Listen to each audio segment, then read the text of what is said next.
Founders often get caught up in the excitement of their own ideas and solutions, forgetting that successful investments hinge on solving real-world problems. This tunnel vision can lead to missed opportunities and wasted resources, ultimately hindering a startup's growth potential.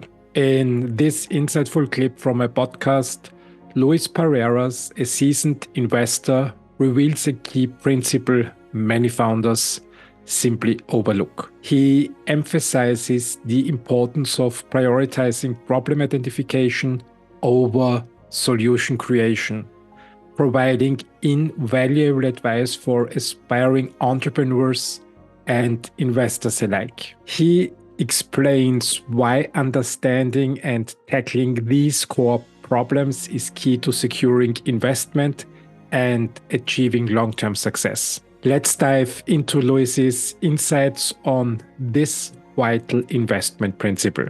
Yeah. And I thought this is outstanding because usually it's solutions. Could you elaborate a little bit why you emphasize the problem?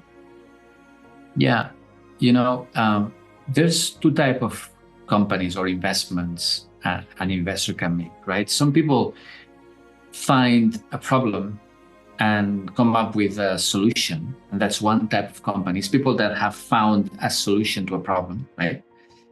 And some other people have a very beautiful solution looking for a problem.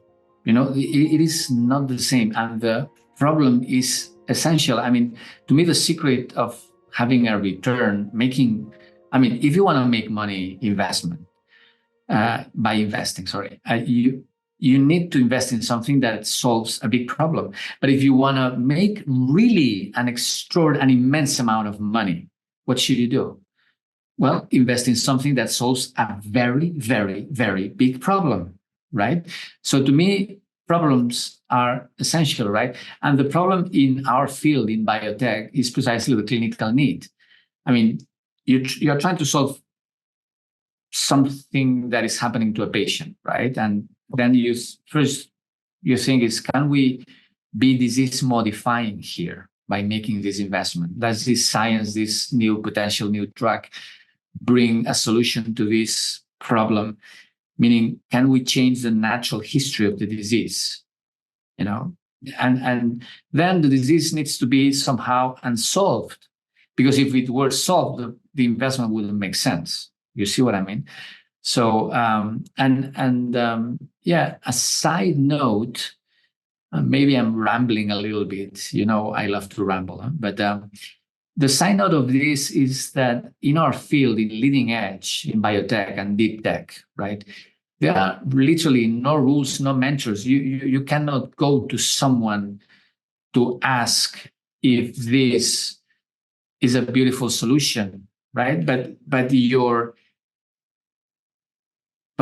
your guiding point or your surrogate for that is the nature of the problem instead. Is this worth solving?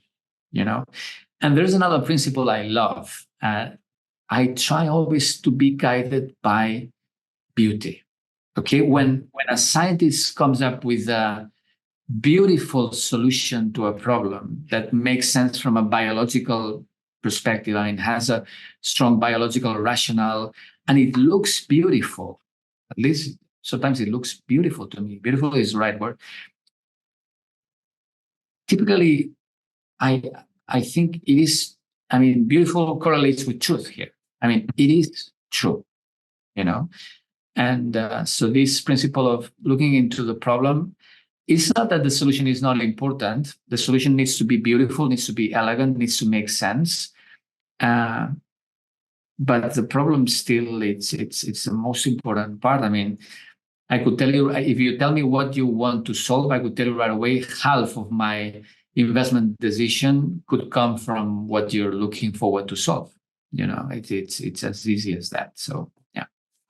It's an interesting point. I spent a few years working myself into coaching philosophies, and there the idea is to jump very quickly to the solutions and not so much into the problem, and bring people out of their problem thinking, because they delve most of the time into that. And it was a refreshing perspective to also read your book and see that problems have their space and solutions have their space. One question to what you said beauty of science. In science is beautiful, but in the early stages, I always thought that the early stages are rather messy. I would not have used the word beautiful. In your opinion, what's the beauty in the early stage where everything is root, crude, not cut out? Sometimes information is missing. You see some dots, but you can't really connect it yet. Where is the beauty in this field for you? Oh, there's precisely where the beauty lies, when not everything is solved, and you can contribute some value to the scientist that's coming to see you. Of course, scientists are super experts at what they do, finding solutions for patients, but you need to put that solution that you found in a very long process, until it gets first in human first, and then eventually gets authorized to be used in the market, right?